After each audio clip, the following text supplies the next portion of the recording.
munsi wejo twari twavuze kuri ka ya Kylian Mbappe muri Real Madrid. Turavuga tuti byamaze kumenyekana amasezerano yasinye kugeza muri 2029 kandi agiye guhembwa hagati y'imiliyoni 15 na 20 hama prime de signature yiwe izoba kuri imiliyoni 50.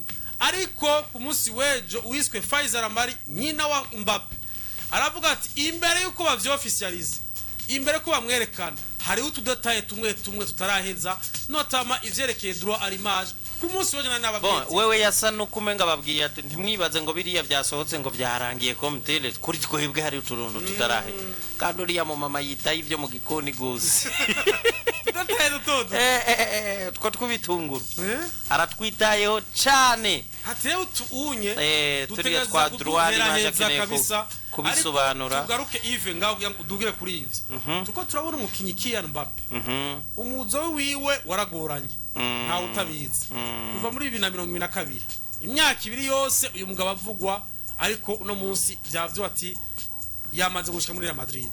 Mbega ko tubona uyu mukinyi yananije Real Madrid ariko usaba n'ibindi bintu tutigaza tubona baba Galacticos ba Ronaldo Nazario, ba David Beckham, ba Zinedine Zidane, ba Luis Figo n'abandi baciye muri uyu mugwi bakomeye batigeze baza bananiza umugwi wa Real Madrid gutya. Imibano y'uyu mukinyi Kylian Mbappe muri Real Madrid kubona yuko yo kwigira umuntu asaba ivyo abandi batasavye n'abatoni Kroos batasavye ba Modric batasavye, imibano nishobora kuba itazoba myiza hagati yawe na Real Madrid. Ari umukinya ashobora kudasaba ibintu bijanye na droit l'image kuko iyo droit l'image n'ubundi tari bwinjize cyane. Iki kigunda gukomera kuri aba bakinyi baba star. Kicaravuzwe kuri Ronaldinho aja muri za Milase. Ronaldinho muri Barca ubona ko kumuresha hariyo parti nini ya droit l'image baba bamuhaye. Donc aba n'abakinyi impamvu baba babihagaze ko baba bazi yuko hari ico izina ryabo hari ico rigiye kwinjiriza ekipe gifadika kifaditse kiremereye. Ati rero ntimwokijya mwenyene kuko nubundi nawe nyarakizi kandi arazi yuko gisanzwe ari ikintu gitegezwa kumwinjiriza.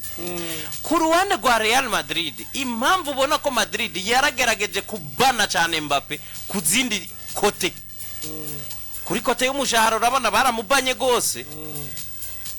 Ntabwo umuntu kikava ku miliyoni 65 ukakorokere kuri 15 gushika kuri 20 atakigoro yagize.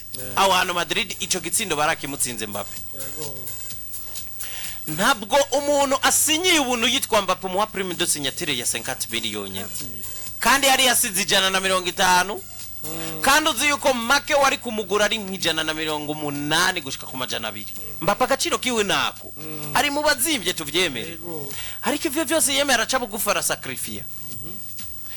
Noneho hageze kuri droit de l'image naho ngiye uvuga ngo subira umufunge peut-être ngaho bugombye kwica ibigani nawe ubona ko mengo ariko akora kakigoro wenyene nawe nakuri kurakora. Ibi rero bya droit de l'image droit à l'image ya Mbappe aya mafaranga mbona ahubwo ko Madrid nayo ari nambwe yateye ikagira sacrifice yindi kuko biriya n'ubundi utabiretse ataje ntabyo winjiza uzokwinjiza exactement. Ariko ivyo rero nkabona ko ari biganiro byoba byashimikiye ku kintu kimwe. Madrid urabona bashaka kuza bakakubwira bati wa mugabo we twebwe ntituri Paris Saint-Germain kuri kote y'ubutunzi ntituri Paris Saint-Germain kuko twebwe twinjiza Petere bisanzwe bikora ibi nibi uzi ko bafise na stade kandi usugiye gusubira inyuma muri Madrid muri no myaka ntabwo baguza abakinyi benshi baremereye. Ni Jude Bellingham wenyene baguza amafaranga menshi kandi na Jude Bellingham mu kumugura ubona ko ajya amafaranga hari ukuntu bari bayaziganije bari bamaze nk'imyaka 2 atakigega banyiganyitsa. Na transfer ya Mbappe impamvu batamuguze mu mwaka weze byaravuzwe bakarindiwe no mwaka bari biteguriye kumugura no mwaka nyene ariko bakaza mu bitabo bakakubwira ati twe ntabwo turi Paris Saint-Germain.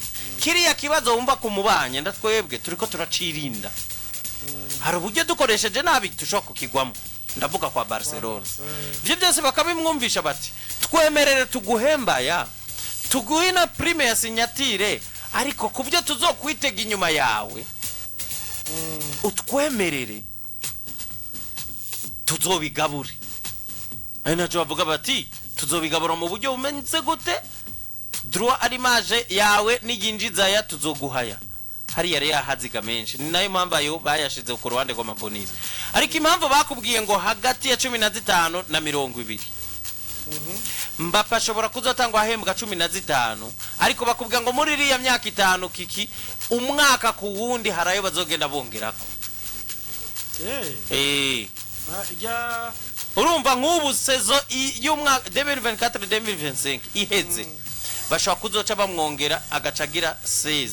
Donc ijya kontra izohera ari ya 20 agize. Muga hagati aho ntibibuza yuko umukinnyi ashobora ashobora gukina na sezimwe bakaronovera amasezerano. Kuko bamaze gushima service ziyo kandi babona yuko na za City ashobora gukata kagendayo. Hari gihe mwonge amasezerano mukavuga donc Madrid yanse bya bindi by'ubu underground bikorwa na za Paris Saint-Germain byukumva ngo umukinyi baronse ukomeye ngo bamukombe ku by'amafaranga bimwe bikorwa muri za Arabie Saoudite nivyo banse bafite bati urabona wewe ega Madrid birorosha ko yicarana na Mbappe ikamwereka ko itazi ico yamatse ati bagutembereje muri mise ariyo Champions League 14 ibikombe bariko bavyereka umuntu atagira nimwe urumva bafise maniere nyinshi zo kwicara kwanza bakabanza bakakwereka kuri muto kandi batakweruriye ari realite. Urabona ku isi abakinyi barakenye kiki abakinyi barakenye ku isi surtout les attaquants. Uyu Mbappe umuzanye mu myaka ya za 2003 sinzi kibanza yo bafise mu mupira w'amaguru mu myaka ya ba Del Piero ba Totti ba Vieri ba Thierry Henry ba Drogba ba Shevchenko ba Nedved ba Zidane ba Gifaro ba Ronaldinho bariko bavuka ba Eto'o baraho. Mbappe yogiye he ba Van Nistelrooy muri za Manchester. Donc muri jya myaka kira equipe ya ifise umustar kandi ubu yo kwitwa kwa Ruwisi mu basatirizi ngaho ndiko ndavuga. Rero no musi Mbappe araje baramuzungurukije bavuze nta na Ballon d'Or ufise bakwereka guhera kuri ba Di Stefano izo bagiye batwara amakopa sigara hajya muri mize. Umukinyi wese atwaye Ballon d'Or yarakiniye umugwi uratwara general mugabo hari icitwa umukinyi yayitwariye muri club kiraguma muri mize yabo. Barakuzungurukije bariko akwereka ibintu wewe utazi utarigeye koza ku intoki. Hari naho haza nko mu expert akakubwira ati gihe Di Stefano yatwara iyi Ballon d'Or yahembwa umuriyoni umwe n'igice. Urumva bakubwira ati 2002 Zidane agishika ngado ino Champions League ni 2002 atwa Champions League na Real Madrid hamwe atsinze Leverkusen 2001 ati gihe yayitwara ne yari mushasha yamaze sezo zibiri amasezerano ya mbere yasinye miliyoni 2 n'igice. Urumva bariko bakwereka bya bizina bihambaye.